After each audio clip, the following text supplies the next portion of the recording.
هذه 36 دقيقة دائما في استماع لبرنامجكم الأسبوعي الرياضي برنامج سبورتيسيمو على راديو ديزم. باقي غنتحدثوا لساعة ونصف. الموضوع المقبل غيكون البطولة الوطنية المغربية، لكن هادشي من بعد الموجز الإخباري باللغة الفرنسية رفقة تيدي باتو.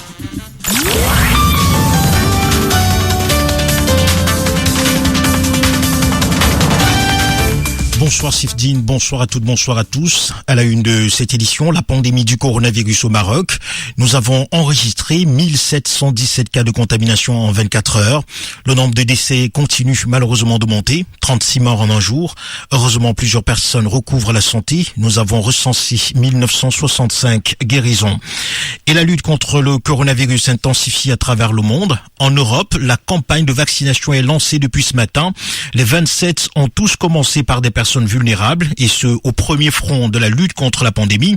Un vaccin qui suscite beaucoup d'espoir, notamment en Italie. Le Premier ministre Giuseppe Conte y voit un réveil de son pays, une date qui restera à jamais imprimée dans les mémoires. Il faut préciser que cette campagne démarre timidement en Europe du fait de la quantité réduite des vaccins livrés par Pfizer et BioNTech. Elle va s'intensifier dès le début du mois prochain. Aux États-Unis également, la vaccination se poursuit, mais les chiffres de contamination et les décès ne reculent pas. Plus de 200 000 cas de contamination par jour et plus de 3 000 morts. Pourtant, il faut s'attendre à plus pire encore, selon le célèbre immunologue américain Anthony Fauci. Il a expliqué aujourd'hui que les infections pourraient repartir à la hausse après les fêtes de fin d'année. Un avis que partage le médecin en chef des États-Unis, Jérôme Adams. Les Américains ont été nombreux à voyager pendant la période de Noël, multipliant les contacts humains et donc le risque de contamination. Les États-Unis, je vous le rappelle, ont enregistré plus de 19 millions de malades du coronavirus depuis le début de la pandémie.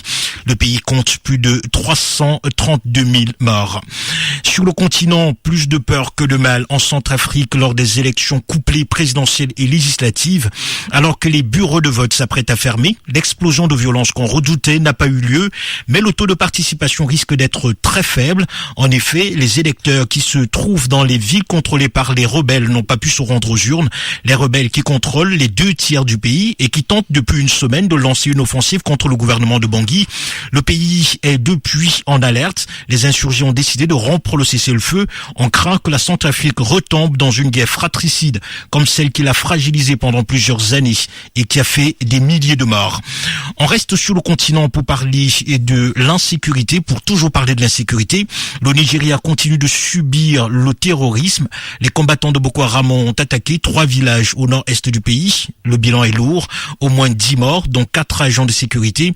Le massacre a eu lieu hier, mais ce n'est qu'aujourd'hui que l'information a été donnée par les autorités d'Abuja.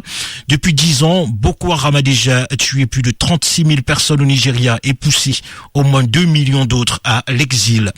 Terrorisme toujours, une vaste opération de ratissage a été menée par l'armée kenyane près de la frontière avec la Somalie. 4 membres présumés du groupe Al-Shabaab ont été neutralisés dans cette offensive. Un autre a été arrêté selon les médias du pays. Ce raid de l'armée kenyane intervient une semaine après qu'un chef local ait été enlevé et décapité par Al-Shabaab. Une scène d'horreur qui a ému toute la région. 18h passées de 33 minutes. Voici les prévisions météorologiques pour demain.